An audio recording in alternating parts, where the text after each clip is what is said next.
Glad to have you back. It is still Good Morning, Anambra, in your choice station, ABS. And we are still rolling. Choice station indeed. Yes. Now it is a test segment, and we want to look at this, engaging youth during holidays. As you very much know, that this time, before this present generation, parents look forward to holidays when their children come back from different places to help them in house chores, farming, trade. But now it does appear that holidays are a nightmare to parents because you don't even know how to hold this generation together.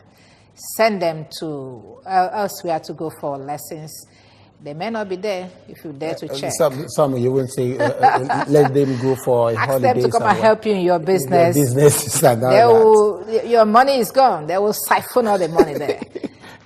Ask them to come and join you farming. Sorry, it will be on them because they will kill the ones that you have planted before. So these are the things that is giving us concern, and we want to look at how to engage especially during holidays. Yes, these children during holidays. And to help us look at that now is Dr. Paul Ifeanyi. Dr. Paul Ifeanyi is SSA to Governor Obiano on secondary education. You can see that we brought who supposed to know. Welcome to Good Morning, Anambra. Thank you very much. Dr. Paul, you look good this morning. Thank you. And you look good too. That's your first time coming to Good Morning, Anambra. Yes. You're welcome to our own red chambers. Thank you so much. I'm delighted to be here. I see that Willie is really working and the ABS is transmitting. Good. Okay, and you are the Special Assistant to the Governor on Secondary Education. Yes, Senior Special Assistant to the Governor on Secondary Education. What is that supposed to mean?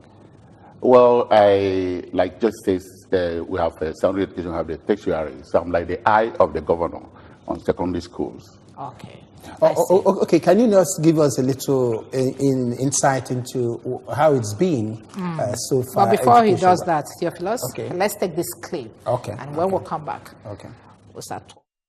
So Clifford Nwanna of the Department of Fine Arts, Nnamdi Azikiwe University, Awka, noted that holidays always take parents unawares while it is a part of school curriculum for holistic learning. He urged parents and guardians to ensure that their children and wards learn informally during the holidays, but under their strict supervision and guidance. The head of Geography and Meteorology Department of UNIZIK, Dr. Emma Ezenwaji, pointed that holiday should not be a time for a rigid academic exercise and urged the communities, the church, youths, and other relevant stakeholders to join hands in organizing engaging programs for the children while also monitoring the activities within the community to guide against unwholesome activities. The guests, who agreed that a lot has changed from their own childhood holidays period, which was characterized by visiting distant relatives, traveling and going to the farm, advised that though things have greatly changed, parents should still ensure they meaningfully engage their wards as well as monitor their activities. Some callers on the program, including Ima Okekocha from Norkwa, Nkechieza and Princess, both from Awka, said children should be.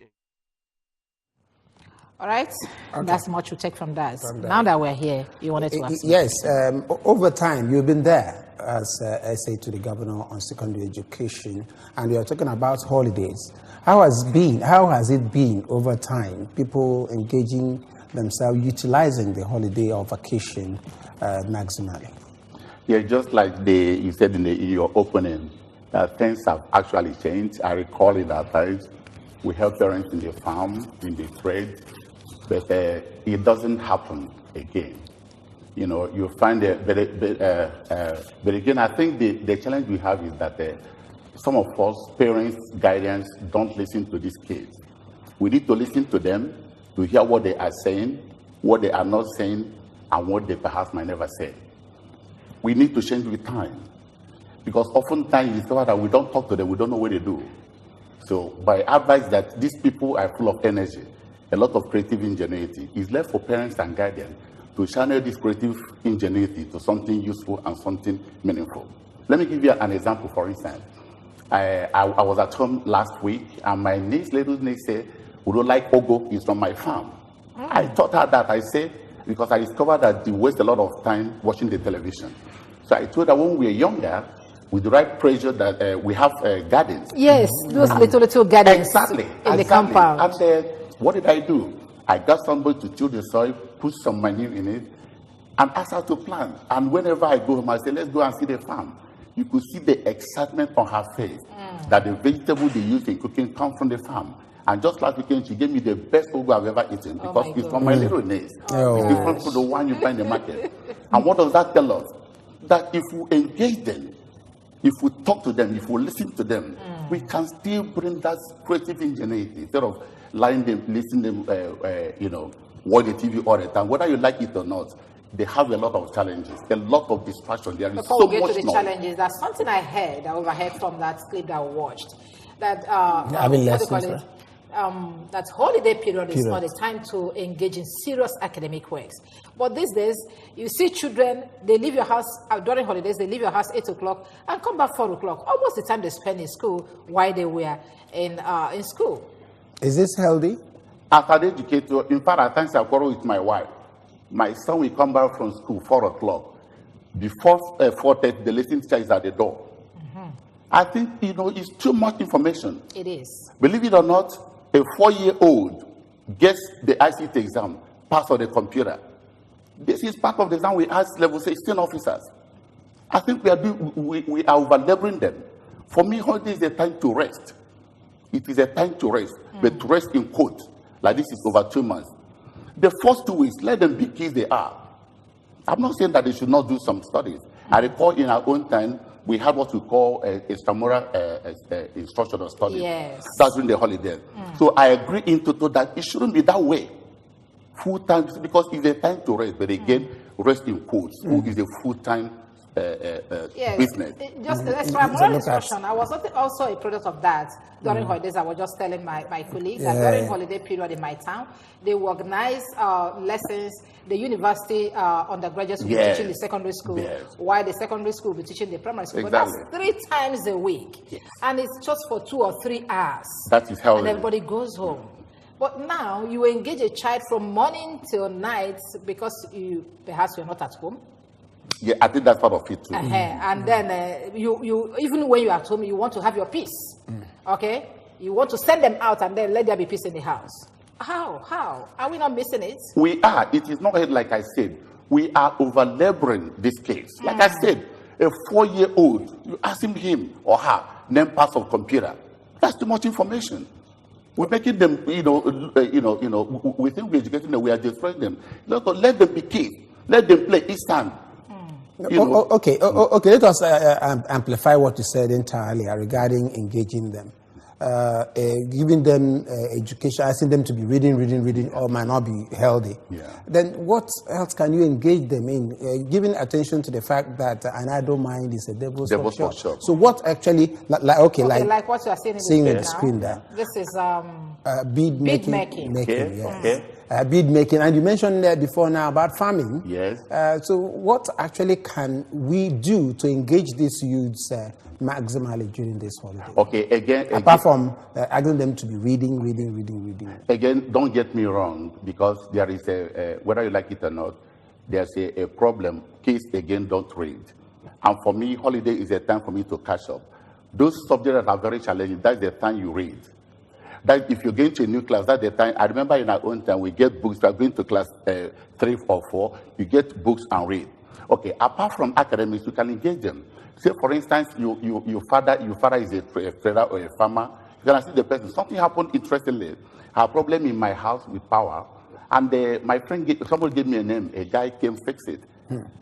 Guess what? He's a student. I said, how do you learn it? He said, my father is an electrician. So he works with the father.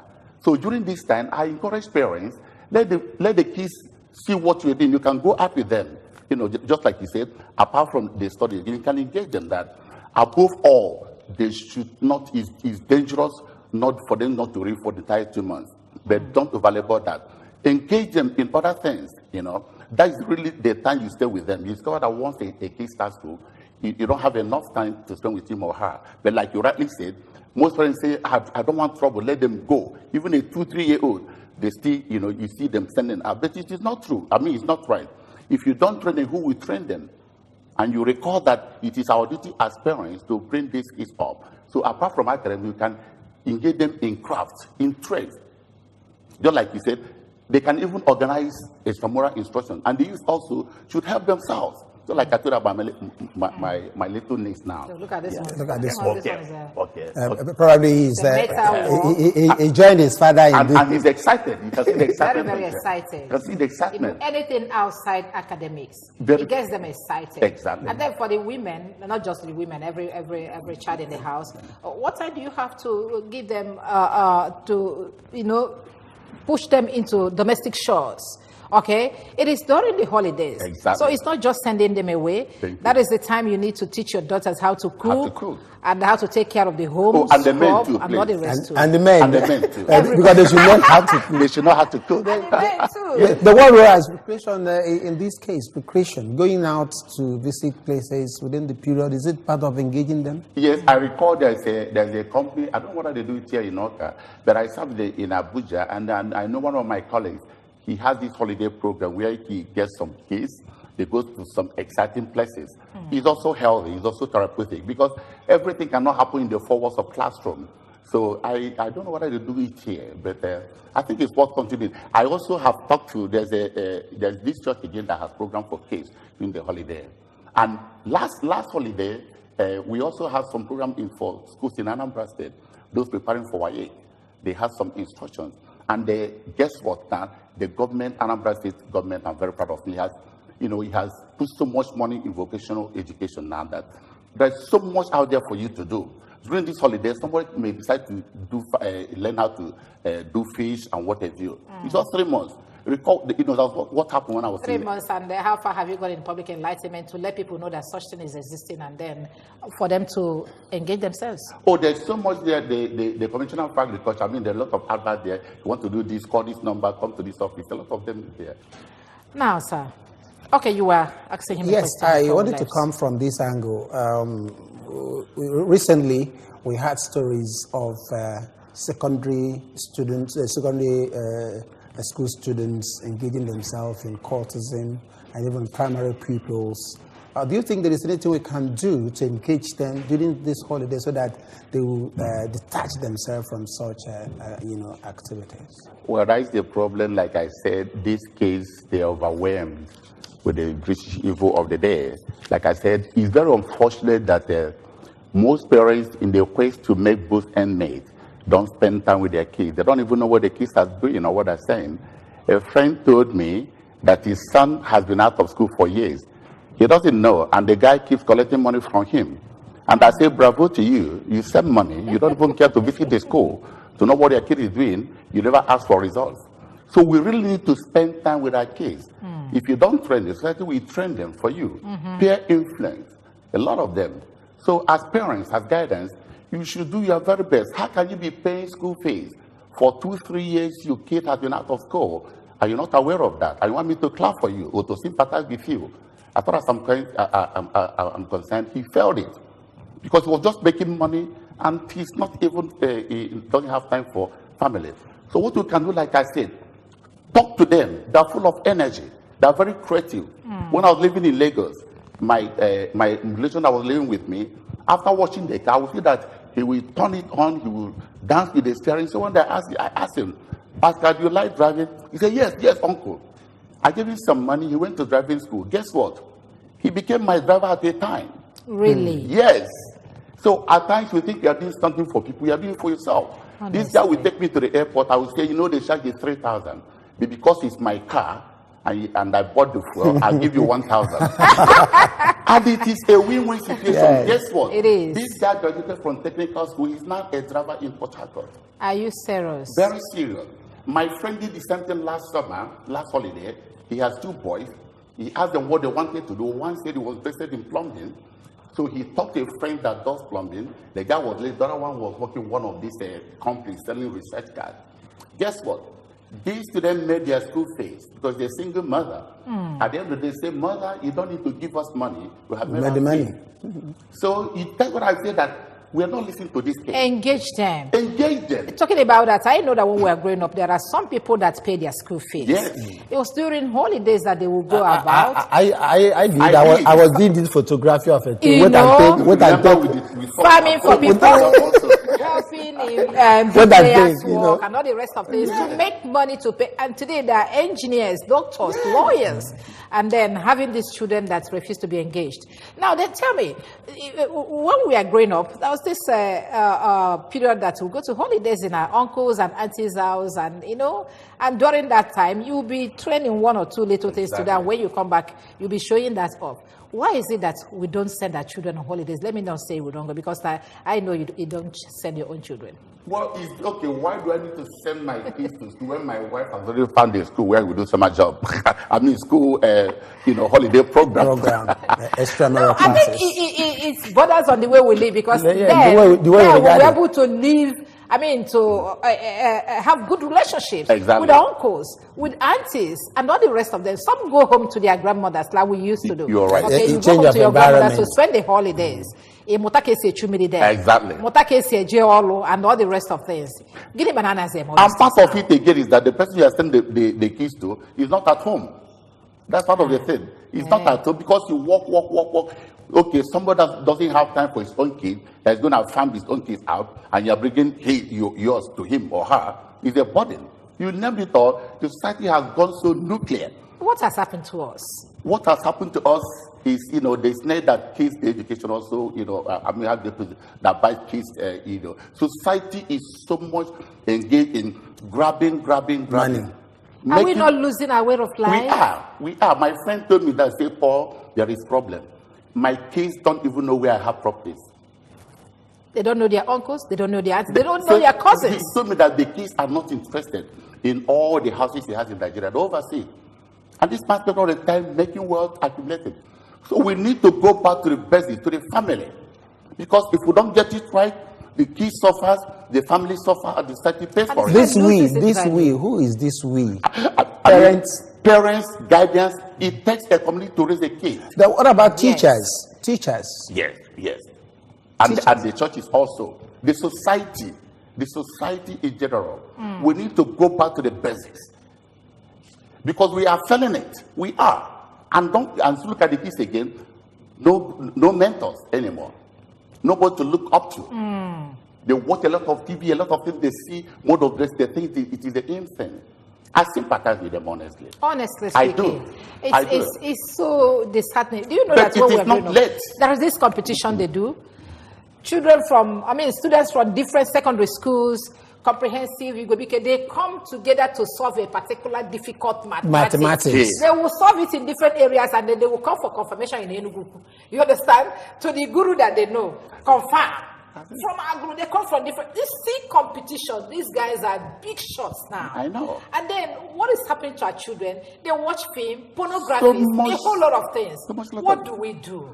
That's exactly what I'm saying. We need to monitor what they are doing. Someone was talking the other time, and I still believe that everybody has one or two things he's interested in. So like I told you, the little guy I was there with, I thought he was interested in driving.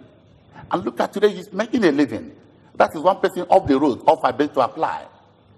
So like I said, we need to listen to them, to hear what they are saying, what they are not saying, and what they perhaps might never say. And we have to encourage them also. So what is not late? There's parental control on the TV. We need to watch what the kids are watching. These days we put TV in their rooms, we think we are doing them a favor. We give them laptops and they give them data. Nobody's interested to know what the kids are watching at any point, because we are very busy making money out there. And at the end of the day, the family is in jeopardy, and the society is also in trouble. We don't want society to be in trouble again. By word of advice, what do you advise our parents and everybody, the church, the society generally? The parents, these kids are full of energy. They have a lot of creative ingenuity. We should listen to them and help them to realize their vision. Often people go to school and they end up not practicing what they studied. I have a friend now that she makes clothes, a graduate, but she has made so much money that she cannot even work. So we need to talk to these kids. We need to listen to them and encourage them. When I say we, I mean the parents, the school, the churches, and all, because it takes a society to raise a kid. Thank you very much. My pleasure. Dr. Paul Ifeanyi, the SSA to Governor Obiano on secondary education. Thank you for helping us look at this nagging topic, engaging youths during holidays.